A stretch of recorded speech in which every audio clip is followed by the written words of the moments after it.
계속해서 로마서 14장 15절부터 17절 말씀까지 읽겠습니다. 만일 음식으로 말미암아 그 형제가 근심하게 되면 이는 내가 사랑으로 행하지 않느니라. 그리스도께서 대신하여 주신 형제를 내 음식으로 망하게 하지 말라. 그러므로 너희의 선한 것이 비방을 받지 않게 하라. 하나님의 나라는 먹는 것과 마시는 것이 아니요 오직 성령 안에 있는 의와 평강과 평화와 아멘.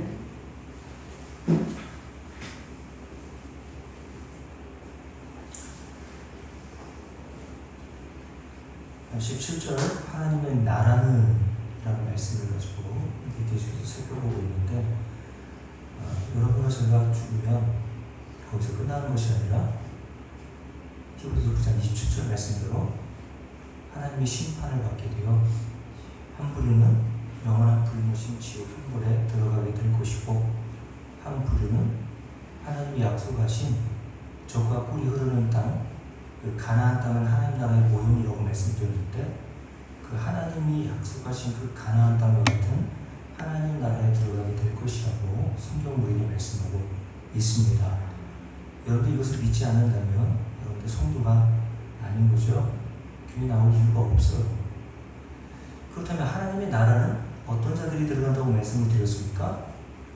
우리가 생각하는 것처럼 교회에 그냥 일정 기간 동안 다니거나 직분을 어느 정도 집사나 권사나 장로나 목사나 이런 것들을 챙기면 하나님 나라에 자동으로 들어가는 것이라고 생각하는데 그렇지 않다고 말씀을 드렸죠.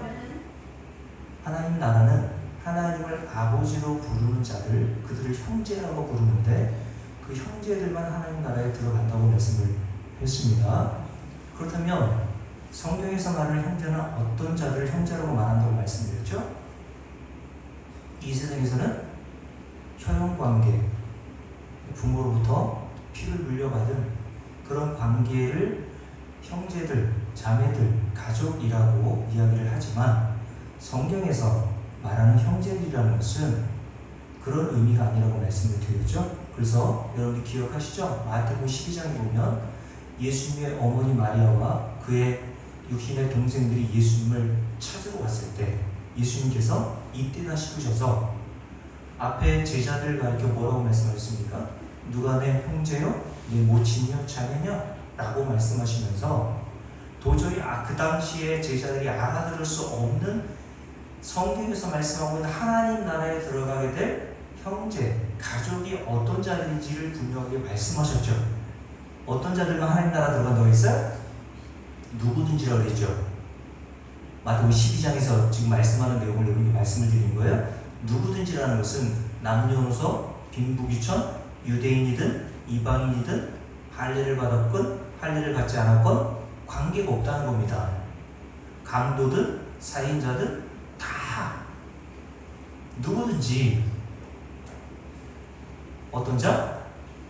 아버지의 뜻대로 행하는 자라야 내 형제다, 내 가족이다 라고 말씀하셨잖아요. 그렇죠? 그러니까 형제됨의 기준, 성경에서 말하는 누가 형제인가의 기준은 교회 얼마나 다녔냐, 교회 여러분들도 함께 다니는 성도들을 식구들이라고 보통 표현하대요. 우리 식구들, 교회 식구들 얘기하는데 입으로만 사실은 식구 하는 거지 뭘 식구를 여깁니까? 식구는 것은 다른 데가 있고 교회에서도 형제님, 자매님이라고 말로만 그렇게 하지 결정적인 순간에 무슨 형제를 잡습니까?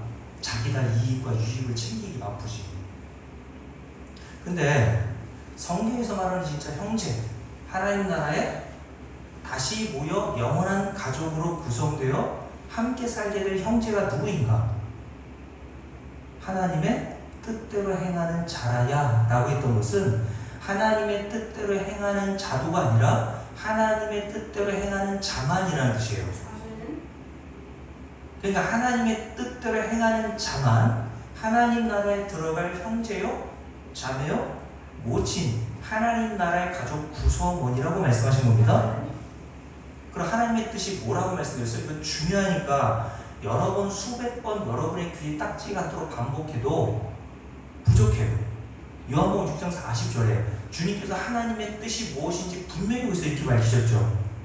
나는 하나님의 뜻을 행하러 왔는데 내 아버지 하나님의 뜻은 그가 보내신 나를 믿고 영생을 얻는 게 아버지의 뜻이다 라고 말씀하셨어요. 그러면 마태복음 12장과 요한복음 6장 40절이 딱 연결이 되죠. 아버지의 뜻을 행한다라는 것은 다시 율법으로 돌아가 하나님이 교회에서 얘기했던 것처럼 유월절을 지키자, 우리가 또 얼마 전에 맥주감사주일을 지켰지 않습니까? 또 맥주감사주일 때 설교 내용들을 또 이렇게 들어보면 많은 목사님들이 왜 맥주감사절을 지켜야 되는지 성경적인 근거를 가지고 얘기해요.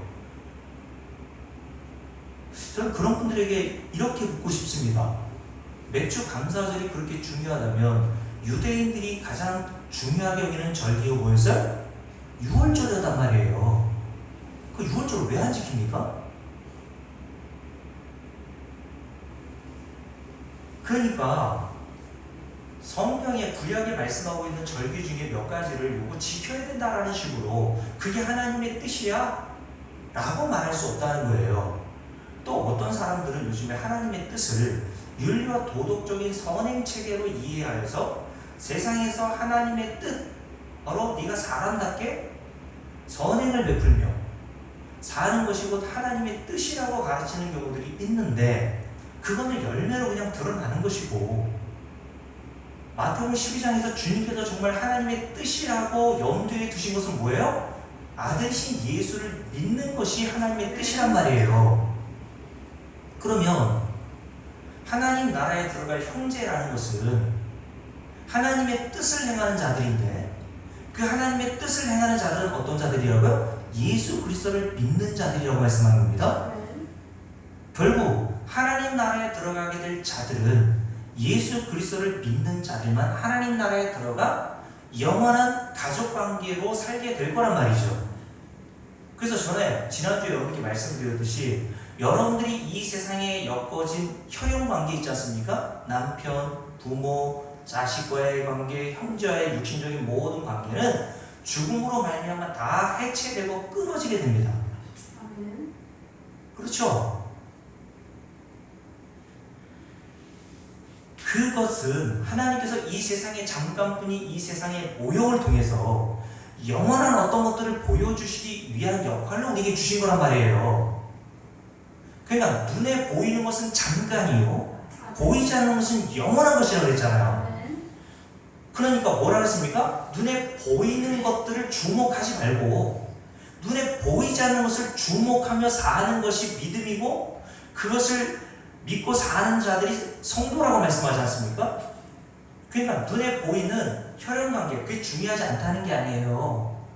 근데 여러분의 육신적인 자녀라든가 형제라든가 부모의 관계를 통해서 잠깐뿐이 이 세상의 모든 것들을 모형으로 하여서 눈에 보이지 않는 영원한 것들 하나님의 가족으로 만나게 될 그 구성원들이 어떻게 하나님 나라에 들어가서 본능적으로 살아가며 살게 될 것인가를 보여주는 모형으로 하나님께서 가족관계를 엮어놓으신 거란 말입니다. 여자와 남자가 만나서 부부가 되어 남편과 아내로 살아가는 것도 모형이라고 에베소 5장에서 말씀하시잖아요. 아내들아 주 안에서 남편에게 순종하고 복종하라. 남편들아 뭐라고 했어요? 그리스도께서 교회를 사랑하신 것 같이 내 아내를 사랑하라 라고 바울이 쭉 얘기하면서 뭐라고 얘기해요? 나는 가정생활에 대해서 얘기하고 있는 게 아니야. 5월이면 가정의 달 해가지고 그런 성경 본문을 가지고 어떻게 하면 아내와 남편이 행복하게 살 수 있을까? 어떻게 하면 말 안 듣는 자식 새끼들을 잘 부모에게 순종하게 만들 수 있을까? 왜냐하면 6장에 뭐라고 되어 있습니까? 자녀들아 내 부모를 순종하고 공경하라 라고 말씀하시잖아요. 제가 옛날 복음을 몰랐을 때에는 성경을 우리 아내한테 성경을 가지고 아내들이요 봐 성경 이거 아내들 어떻게 하라 그랬어. 주 안에서 남편에게 복종하고 순종하라 그랬지. 이런 용도로 사용했단 말입니다. 여러분 성경은 그런 용도로 우리에게 주신 것이 아니에요. 가정에 행복하게 하기 위해서 재정부흥하는 것처럼 돈 많이 벌게 하기 위해서 잠언과 전도서, 지혜서로 관련된 그런 솔로몬이 쓴 것들을 공부 못하는 아이들, IQ가 좀 딸리는 아이들에게 하나님께서 신적인 지혜를 주셔서 공부 잘하게끔 하도록 하시는 용도로 주신 것이 아니란 말이에요. 요한복음 5장에서 예수님이 뭐라 그랬습니까? 이 성경은, 여기서 성경은 구약을 얘기한다 그랬죠? 구약 전체 성경, 모든 구약 성경, 거기에는 잠언도 들어가 있고 전도서도 들어가 있습니다. 선지서들, 모세오경 다 들어가 있단 말이에요. 그 모든 성경, 구약은 누구를 증언하고 있는 거예요? 나를 증언하고 있다고 말씀하셨단 말이에요. 그러니까 성경을 엉뚱한 대로 적용하고 오용해서 잘못 사용하는 경우들이 많은데, 특별히 하나님의 뜻을 행하라고 하니까 요한복음 6장과 이렇게 딱 연결하지 못해서 자기가 지키고 싶은 몇 가지를 들어가지고 요거 지켜야 된다는 식으로 강조하고 가르치는 경우들이 참 많단 말이에요. 그래서 그거 몇 가지 행하면 야, 하나님의 뜻을 잘 행했네? 11조, 전도생활, 네 가지 기본적인 성도들의 의무들, 제가 옛날에 모교회 다녔을 때 주보에 성도의 의무 해가지고 네 가지가 딱 있었거든요. 온전한 11조, 주일 성수, 전도생활, 그리고 또 하나 뭐가 있더라? 봉사날, 뭐 이런 것들이 있었어요. 요거 네 가지 딱 세워놓고 요거 잘하면 하나님 뜻을 잘 행한 거야 라고 하는데, 성경에서 하나님의 뜻은 뭐라고요? 다시 한번 그의 아들 예수 그리스도를 믿는 거라고 얘기했어요. 믿는 자들만 하나님 나라에 들어갈 형제들로 모이게 되는 겁니다. 그래서 오늘 말씀에 보면, 오늘 로마서 14장 말씀, 제가 이 말씀을 증거하면서 먼저 이렇게 얘기했죠. 이 하나님 나라를 여러분들에게 말씀드릴 때 가장 중요한 단어 두 가지가 있다고 말씀드렸는데, 13절부터 15절까지 기록되어 있는 말씀 중에 형제라고 하는 단어와, 그리고 1절부터 쭉 이어지는 9절까지 말씀에 기록되어 있는 믿음이라고 하는 단어가 중요하다고 말씀드렸죠. 자, 어떤 자들이 형제라고 했어요? 예수 그리스도를 믿는 믿음 있는 자들을 형제라고 한다고 했습니다. 그들만 하나님 나라에 들어가는 거라 그랬죠. 근데 이들이 뭐 가지고 지금 싸우고 있어요? 로마의 그리스도인들이 뭘 먹느냐? 먹지 않느냐? 그죠? 믿음이 있는 자는 그 믿음이 있는 것으로 말미암아 이제는 복음을 깨닫지 못했을 때는 제사밥, 시루떡 이런 것들을 다 가리고 안 먹었는데, 구약의 모든 말씀은 예수 그리스도의 십자가의 복음을 증거하기 위한 역할, 모형으로 주신 거구나. 그건 아무리 우리가 그걸 먹는다고 해서 예수 그리스도의 피로 우리가 거룩하게 되었고 죄에서 깨끗함을 받은 데에 도무지 하나도 영향을 미칠 수 없는 것이구나 라는 그 자유함을 얻어서 이제는 옆집에서 제사떡을 갖다 줘도 맛있게 먹는 거죠. 근데 예수 그리스도에 대한 믿음은 가지고 있지만 믿음이 연약한 자들이 있단 말입니다. 그래서 여전히 구약에 기록되어 있는 그 율법의 모형과 역할을 제대로 알지 못해서 무엇을 먹지 말아야 될 것으로 생각하고 그것이 나의 구원에 조금이라도 영향이 미칠 것이라고 두려워하는 자들이 로마의 그리스도인들 중에 있었단 말이에요. 어느 날이 중요하다. 그래서 로마서 1장부터 14장 1절부터 9절 말씀까지 쭉 뭘 얘기합니까? 뭘 먹고 뭘 안 먹고 뭘 마시고 뭘 안 마시고, 그리고 5절 말씀에는 어떤 사람은 이 날을 전날보다 낮게 여기고 어떤 사람은 모든 날을 같게 여기나니. 그죠? 여러분들도 모든 날이 사실은 주일 아닙니까? 근데 우리는 일요일만 주일이라고 그러죠?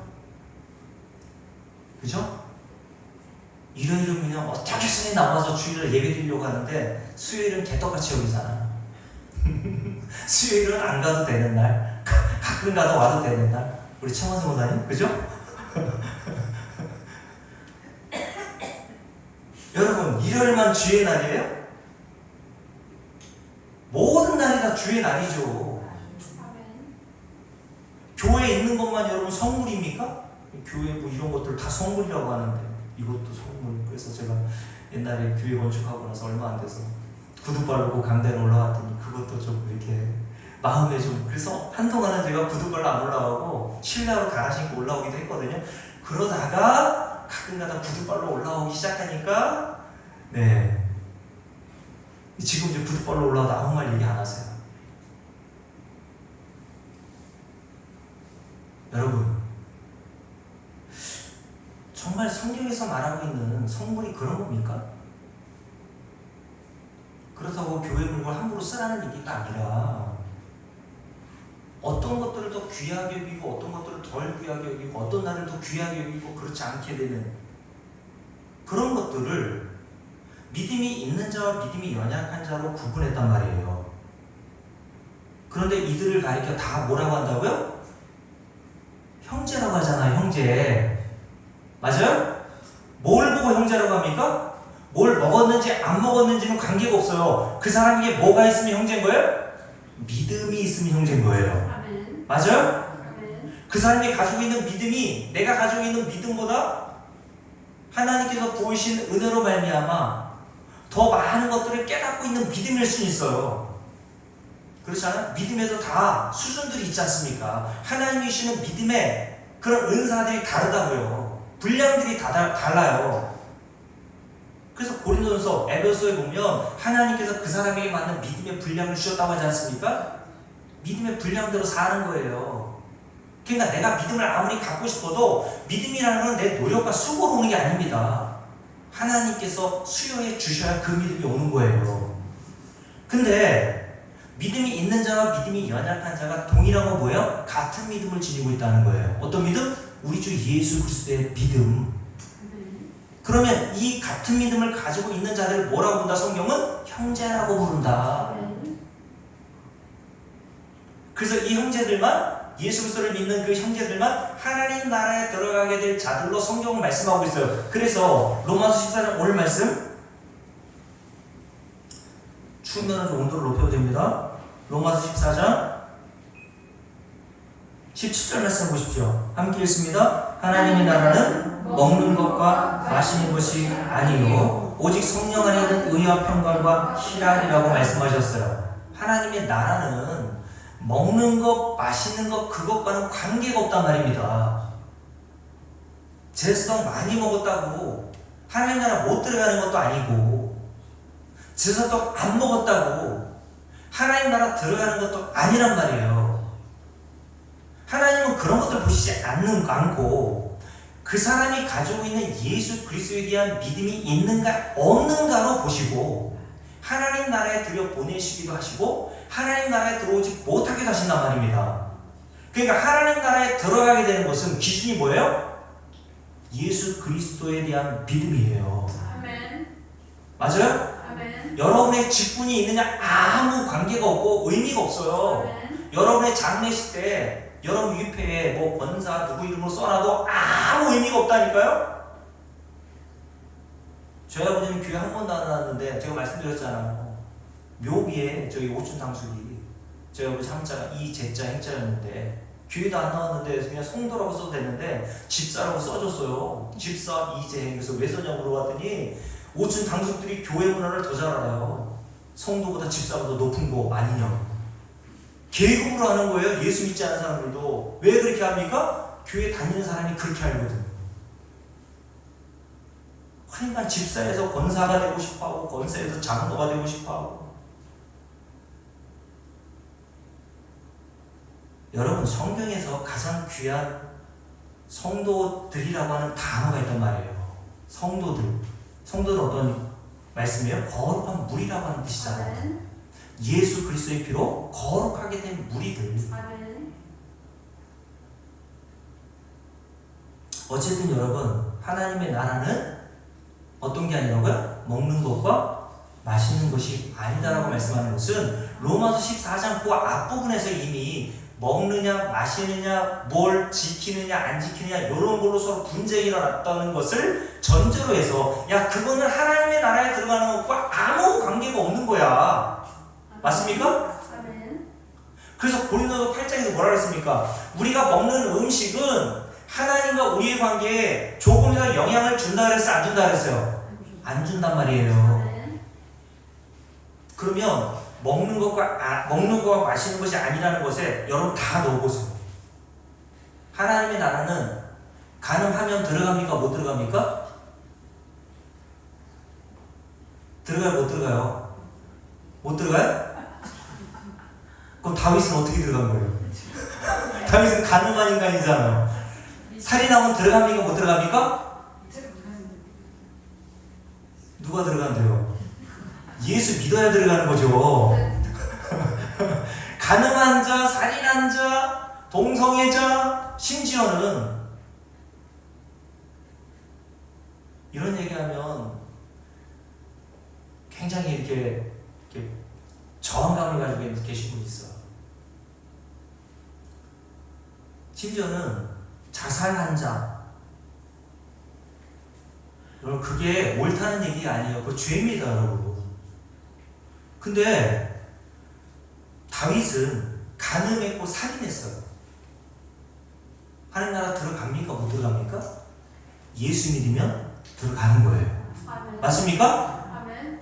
그러면 동성애자든 자살한 자든 예수 믿으면 들어갑니까? 그래도 자살하고 동성애자이기 때문에 못 들어갑니까? 근데 이렇게 얘기를 해도, 야, 믿음으로 어떻게 자살을 하냐? 예수 믿는데 어떻게 자살하고, 예수 믿는데 어떻게 동성을 해? 여러분, 예수 믿는데 탐심 없어요? 탐심 우상숭배잖아요. 예수 믿는데 왜 탐심이 있습니까, 여러분? 형제를 미워하는 게 뭐라 그랬어요? 살인이라고 그랬잖아요. 예수 믿는데 왜 형제를 미워합니까? 여기서 형제를 미워한다는 것은, 에이, 저 인간, 아유, 막, 이렇게 눈을 째려보는 게 미워한다는 게 아니라, 내 이웃을 뭐같이 사랑을 했어요? 내 몸과 같이 사랑하지 않는 게 형제를 살인한 거고 미워하는 거예요. 근데 여러분, 우리 교회 성도들 여러분 그렇게 사랑합니까? 솔직히 말해보세요. 육신적인 혈육의 관계는 그렇게 끔찍하게 여기면서 진짜 하나님 나라에서 영원히 살아가게 될 그 영적 형제들, 예수 그리스도께서 오늘 말씀에 보면 어떤 자들이라고 했어요? 이들을 가리켜? 15절 말씀 보세요. 15절. 이 형제들의 특징이 뭐예요? 함께 읽습니다. 그리스도께서 대신하여 죽으신 자들이라고 했잖아요. 그리스도께서 대신하여 죽으신 형제는 음식으로 망하지 않는다는 얘기예요. 그 뒤에 있잖아요. 내 음식으로 망하게 하지 말라. 음식 가지고 얘기하지 마. 여러분, 마태복음 1장에 보면 간음하고 살인자였던 다윗의 이름이 꼭 딱 있잖아요. 그래서 다윗에 대해서 일대기로 딱 한 줄로 정리했죠. 간단하게. 골리앗을 물맷돌 5개로 가지고 믿음을 가지고 쓰러뜨리고, 적과 싸워가지고 병거를 얻어서 병거의 말 뒤춤줄을 다 끊었던 그 다윗의 용감하고 믿음 있는 행위를 높인 게 아니라 다윗의 일들이 딱 한 줄 어떻게 적혀 있어요? 다윗은 어떤 인간이래요? 다윗은 우리아의 아내에게서 누굴 낳았어요? 솔로몬을 낳았다. 이게 뭐예요? 다윗은 남의 남편, 남의 아내를 빼앗아 아들을 낳고 그 남편까지 살해한 인간이야. 이런 뜻이거든요. 이러면서 이런 자 하나님 나라 들어갑니까? 예수 믿으면 들어가는 거예요. 맞아요? 아멘. 여러분은 어떻게 하나님 나라 들어가요? 그러면 그 간음하면 못 들어가요. 살인하면 못 들어가요. 이런 자는 못 들어가요. 여러분은요? 어떻게 들어가요? 예수 믿으면 들어가는 겁니다. 아멘. 예수 그리스도의 믿음으로 들어가는 거지. 내가 뭘 먹고 안 먹고 어떤 날을 지키고 뭘 해서 들어가는 게 아니란 말이에요. 구원받은 강도가 뭐 때문에 들어갔습니까? 강도짓하다. 사형에 처해서 십자가에 달려 죽는 그 강도가 뭘 했기에 하나님 나라 들어갔어요? 뭐 했습니까? 예수를 믿었단 말입니다. 아멘. 그러니 그가 한 일은 아무것도 없고 예수를 믿는 믿음으로만 하나님 나라 들어갔으니 자랑할 게 있어요, 없어요? 가가지고 자기가 강도짓 한 거 자랑했을까요? 야, 나 강도짓 이렇게 했어. 십자가 외에는 자랑할 게 없는 겁니다. 아멘. 그래서 모든 성도들은 믿음이 있는 자건 믿음이 있는 자건 시루떡을 먹었건 안 먹었건 관계없이 예수 그리스도를 믿는 믿음이 있는 저와 여러분이라면 자랑이 나와서는 안 되는 거예요.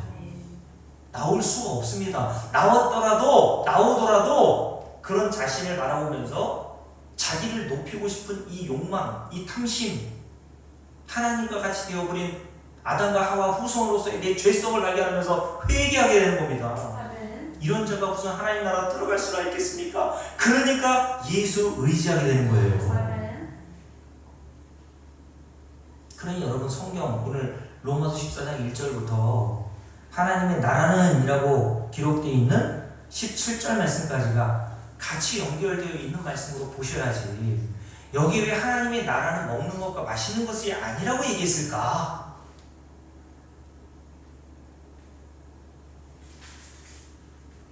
여러분 다시 높아지면서 말씀드릴게요.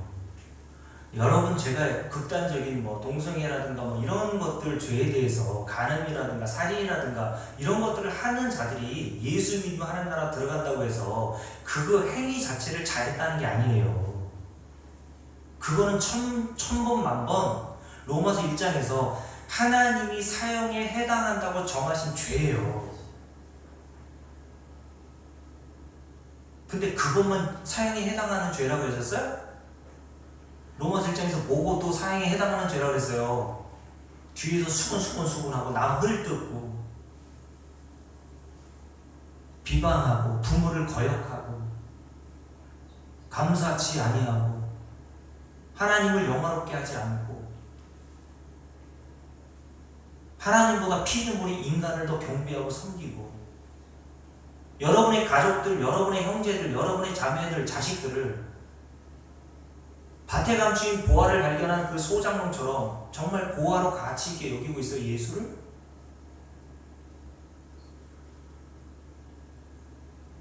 그러니 내가 성경에서 말하는 가늠한 자는 어떤 게 가늠한 자겠어요? 예수보다 뭔가 더 가치 있게 여기는 게 가늠하는 거예요. 여러분과 제가 가늠한 자란 말입니다. 그 죄 때문에 예수가 죽은 거예요. 그러니까 저와 여러분은 예수를 살인한 자라고요. 아멘. 하나님의 아들 예수를 살인한 자가 어떻게 하나님 나라 들어갑니까? 어떻게 내가 저 사람하고 비교할 수 있어요? 야, 저 사람은 못 들어가. 저 사람 저런 죄를 졌네? 성경에서 말하는 죄가 뭔 줄도 모르고 그런 얘기를 하는 거예요. 그러니까 자기 눈에 덜 보는 생각 안 하고 남의 눈에 티만 보는 거예요. 아이고 저 눈에 저거 티가 저렇게 많이 들어갔어. 자기 눈에는 그냥 들보가 있는데. 성령은 우리 안에 남의 눈에 티가 보이게 하는 것이 아니라 우리 안에 있는 들보, 죄의 악성을 드러내십니다. 그래서 오늘 말씀대로 하나님의 나라에 들어가는 거는 내가 뭘 잘하고 못하고 죄를 짓고 죄를 안 짓고 이것 때문에 들어가고 안 들어가는 게 아니라 오직 예수님의 십자가의 은혜와 공로로 들어가는 거구나. 그게 하나님 나라인 거예요. 아멘.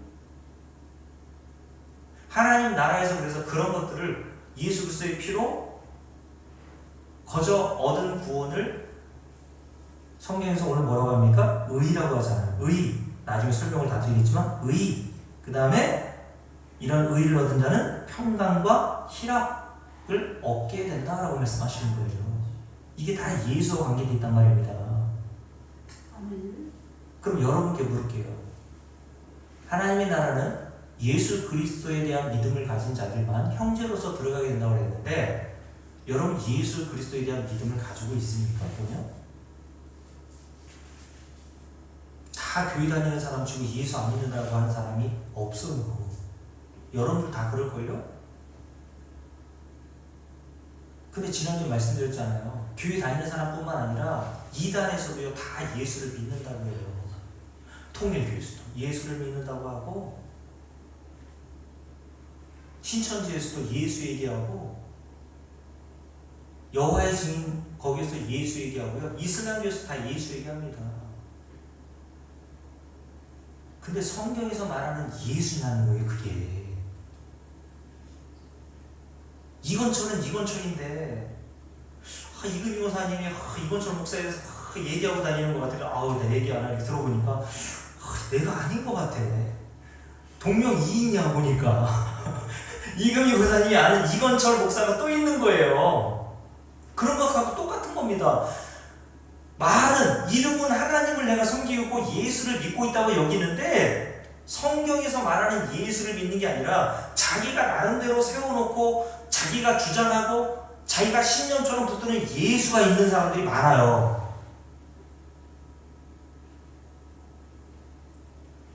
여러분, 예를 들어서 세상에서는 예수를 뭐라고 믿습니까? 어떤 자로 믿어요?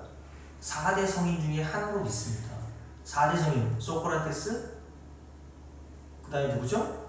제가 다 적어놨는데 4대 성인 있잖아요. 이 세상에서 가장 위대한 성인이라고 불리는 공자, 석가모니, 소크라테스, 예수를 4대 성인이라고 합니다. 예수를 요 4대 성인의 반열에 올려놓고 본받을 만한 스승으로 생각합니다. 이슬람교도요, 예수를 얘기를 해요. 그런데 이슬람교도들은요, 예수를 모세와 같은 위대한 선지자 중에 한 사람으로 믿습니다.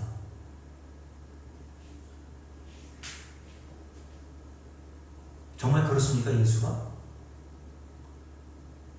여호와의 증인들은 예수를 어떻게 믿어요? 하나님이 만들어 놓으신 피조물 중에 가장 탁월한 피조물로 믿어요. 맞아요? 통일교에서 예수를 어떻게 믿는 줄 아세요? 예수는 이 세상에 오셔서 하나님 나라를 만들려고 왔다가 실패하여 십자가에 죽은 자로 봅니다. 그래서 문선명이가 그 실패한 예수가 아니라 재림주로 다시 와서 이 땅에서 성경에 기록되어 있는 새하늘과 새 땅을 만들 그런 재림주로 자기를 얘기한 거예요. 그래서 통일교에서 국제결혼을 막 시키는 거 여러분 보셨죠? 몇만 쌍이 막 결혼하잖아요. 뭘 얘기하는 겁니까? 그거 다 성경을 인용하고 적용해서 그렇게 하는 거예요. 이거 봐라! 세계 평화, 예수가 이루지 못했던 그 완벽한 나라, 바로 문선명 내가 지금은 그 아내인 한학자인가요? 살아계신 거 모르겠네.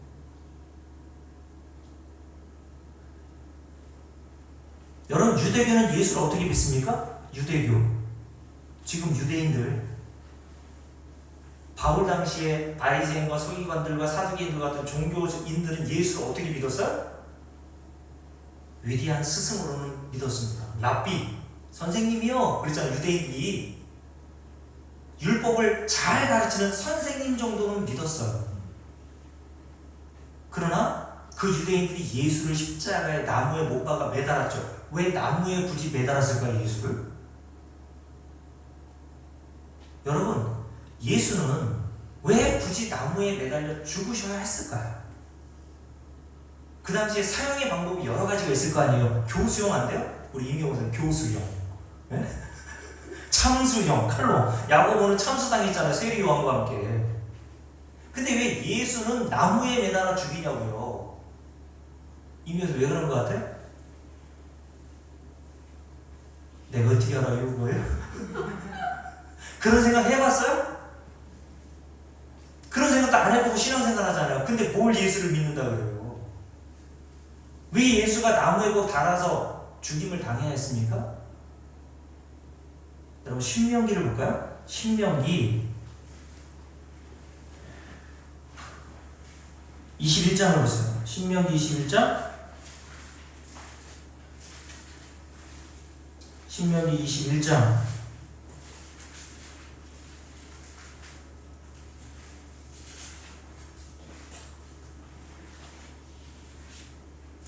자, 22절, 23절, 신명기 21장. 자, 함께 읽습니다. 사람이 만일 죽을 죄를 범함으로 네가 그를 죽여 어디에? 나무 위에 달거든. 어떤 죄를 지으면 나무에 달아? 죽을 죄를 범하거든. 요 죽을 죄 중에 뭐가 있었냐면 하나님의 이름을 모독한 신성 모독자는 나무에 달아 매달아 죽였다고요. 그래서 그 뒤에 보면 23절 그 시체를 나무 위에 밤새도록 두지 말고 그날의 장소에 하나님 여호와께서 내게 기업으로 주시는 땅을 더럽히지 말라. 줄을 보세요. 나무에 달린 자는 뭐를 받았어요? 하나님께 저주를 받았음이니라. 왜 유대인들이 예수님을 다른 죽음의 방법이 아니라 나무에 달아달라고 얘기했는가? 뭘 보여주는 거예요? 나무에 달아놓고 너 하나님의 저주받아 죽는 거야. 네가 지은 죄, 신성 모독, 네가 하나님의 아들이라고? 네가 아브라함보다 먼저 있다고? 안식일도 범했어? 너는 그 죄 때문에 하나님께 저주를 받아? 오늘 신명기 21장을 유대인들이 달달달 외우고 있었다니까. 그래서 예수를 죽일 방법을 다른 것을 택한 것이 아니라 나무에 달아 죽인 겁니다. 하나님의 저주받은 자라고 표시를 해놓은 거예요.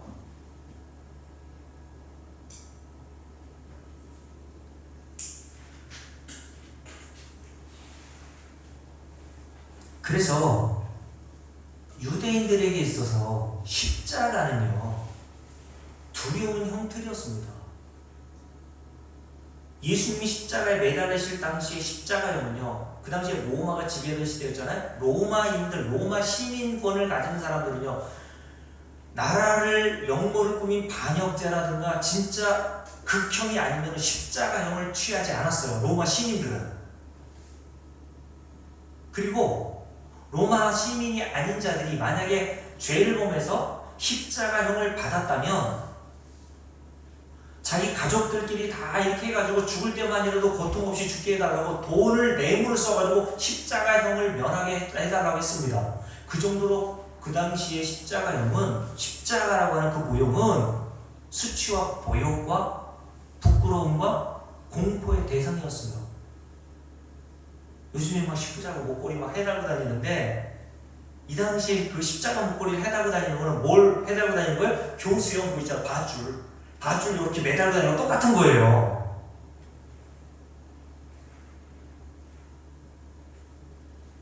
여러분, 그래서 고린도서 1장을 볼까요?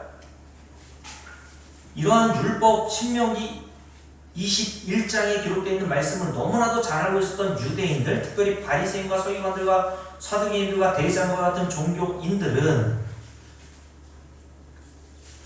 고린도서 1장입니다.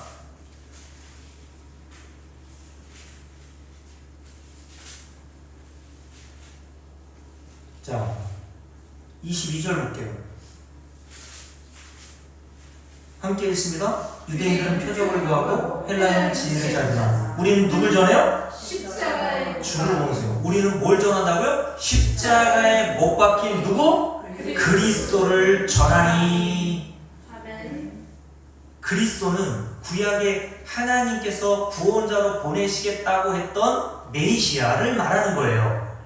그래서 히브리어로는 메시아고 헬라어로는 그리스도, 같은 뜻인데 하나님께로부터 보내심을 받은 자라는 뜻이 여기 담겨 있어요. 근데 유대인들이 생각하는 메시아, 구원자는 어떤 구원자를 갈망했냐면 십자가에 못 박혀 죽어 힘없는 발가벗긴 채로, 그것도 군인들에게 침뱉음을 당하고 모욕을 당하고 뺨을 맞고 주먹으로 맞고 그런 힘없는 메시아를 기다린 게 아니라 로마 제국을 뒤엎고 정치적으로 경제적으로 우리를 구원해줄, 부국 강병을 우리에게 일으켜줄 그런 메시아를 기다려왔거든요. 그런 메시아를 구약에서 예언해 놓고 있다고 그들은 믿었던 거예요. 근데 예수께서 십자가에 그것도 나무에 달아 죽은 것을 보고 이야, 저게 무슨 메시아냐라고 다 생각했다고요. 신명기 21장에 나무에 달린 자마자 뭘 받았다고요? 하나님께 저주를 받았다고 말씀하고 있지 않냐. 그래서 바울도 야, 그런 메시아를 믿는 성령이 임하지 않았을 때에 그 바울이 어떻게 했어요? 다메섹 도상이 다메섹이라고 하는 도시까지 가가지고 예수 믿는 그 이단들이라고 생각했거든요. 그 이단들을 잡아가지고 옥에 가두기도 하고 죽이는 것에 찬성표를 던진 사람입니다. 마땅히 저런 인간들은 죽어야 돼. 근데 바울이 성령이 임하고 나서 누굴 전해요? 뭘 전했습니까? 십자가에 못 박힌 그리스도를 전했습니다. 아멘. 성령이 아니면 이게 안 되거든요. 아멘. 근데 그 뒤에 뭐라고 돼 있어요? 함께 읽어볼게요. 우리는 십자가에 못 박힌 그리스도를 전하니 유대인들에게는 어떤 것? 꺼리끼는 것이요. 당연히 꺼리끼죠. 신명기 21장의 그 율법을 아는데 다 나무에 달린 자는 하나님의 저주받았다고 생각하지, 그가 어떻게 하나님 오신 메시아고 하나님의 아들이 그렇게 벌거벗긴 채로 죽을 수 있어. 그건 메시아도 아니고 하나님의 아들일 수가 없다고 생각했던 거예요. 그래서 유대인들은 도저히 믿을 수가 없었던 겁니다. 십자가에 달린 그분이 그리스도라니. 유대인들은 거리끼는 것이요, 이방인들은 어떤 거예요? 미련한 것이었대. 미련하게 보이는 거죠. 그러나 오직 부르심을 받은 자들에게는 이들이 성도요 하나님 나라에 들어갈 자들이란 말이에요. 유대인이나 헬라인이나 그리스도는 하나님의 능력이요 하나님의 지혜니라. 아멘. 성도는 깨달았던 거예요. 예수께서 십자가에 달려 하나님께 저주받은 모양으로 죽으신 것은 누구 저주 때문이라는 걸 아는 거예요? 내가 받아야 될 저주 때문이라는 것을 깨달았던 거예요.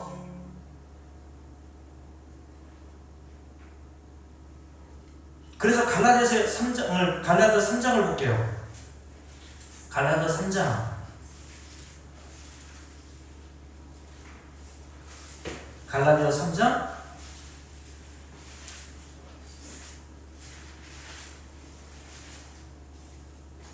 자, 피셨죠? 갈라디아서 3장. 자, 10절 말씀 함께 읽습니다. 무릇 율법 행위에 속한 자들은 뭐 아래 있어요? 저주 아래 있나니 기록된 바 누구든지 율법책에 기록한 대로 모든 일을 항상 행하지 아니하는 자는 저주 아래 있는 자라 하였습니다. 어떤 자가 저주받는다고요? 하나님이 행하라고 하시는 그대로 행하지 않는 자는 다 하나님의 저주 아래 있다. 하나님을 마음과 정성과 뜻과 힘을 다해 사랑하라. 내 이웃을 내 몸과 같이 사랑하라. 이게 율법의 딱 두 계명이었잖아요. 큰 기둥, 강령이다라고 말씀하셨어요. 모든 율법의 줄거리야. 근데 이 율법, 하나님 사랑, 이웃 사랑을 내 몸과 같이 사랑하는 것을 어떻게 지키라고요? 항상 지키라고 말씀하셨단 말이에요. 지키지 못하면 뭘 받아요? 하나님께 저주를 받아야 돼. 그럼 저와 여러분이 뭘 받아야 되는 거예요? 저주받아야 마땅한 자들이죠. 아멘. 여러분들에게 저에게 왜 죽을 때까지 하나님께서 죄를 그냥 꼭 틀어막아 놓지 않으시고 예수를 믿는데도 여전히 우리 안에서 죄가 나오게 하셔서 그냥 내버려 두셨을까요? 그걸 보고 뭘 알라는 거예요? 네가 바로 저주받을 자잖아. 아멘. 근데 그 저주를 누가 받으신 거예요? 예수. 예수가 우리 대신 받으셨다는 겁니다. 아멘. 내가 받아야 될 저주받을 자리에 예수께서 가신 거예요. 그러니 내가 받을 저주를 예수께서 십자가에서 다 받으셨으면 내게 부어질 저주가 있어요? 없어졌단 말입니다.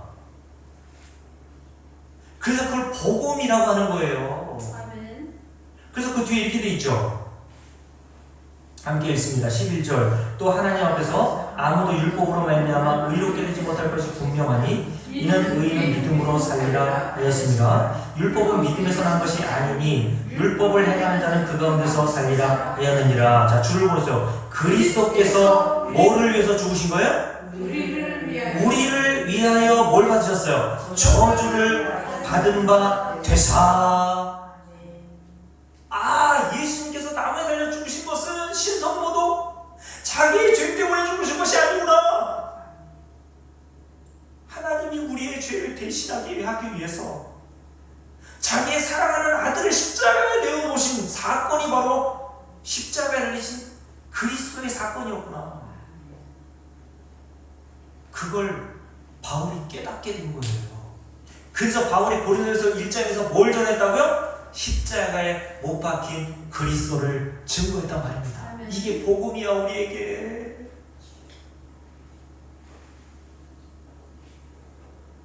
그러면서 이렇게 얘기하죠. 다시 13절 함께 읽습니다. 그리스도께서 우리를 위하여 저주를 받은 바 되사 율법의 저주에서 우리를 뭐 하셨어요? 속량이라는 뜻이 뭐라 그랬어요? 속량.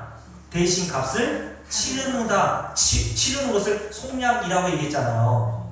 저와 여러분이 하나님께 갚아야 될, 하나님께 손해를 끼친 그 값을, 죄를 지으면 그 죄에 대한 값을 치러야 되잖아요. 근데 그 모든 죄에 대한 값을 예수께서 십자가에서 다 치르신 것을 속량이라고 한단 말이에요. 그러니까 저와 여러분이 죄값을 치를 것이 남아있습니까? 없는 거예요. 속량하셨으니 어떻게 됐어요? 기록된 바 나무에 달린 자마다 저주 아래 있는 자라 하였습니다. 여기 어디 나와 있었어요? 신명기 21장에 나와 있었죠. 바울이 구약을 인용해서 여기에 딱 집어넣은 거예요. 예수께서 그래서 신명기에 이렇게 예언되어 있었구나.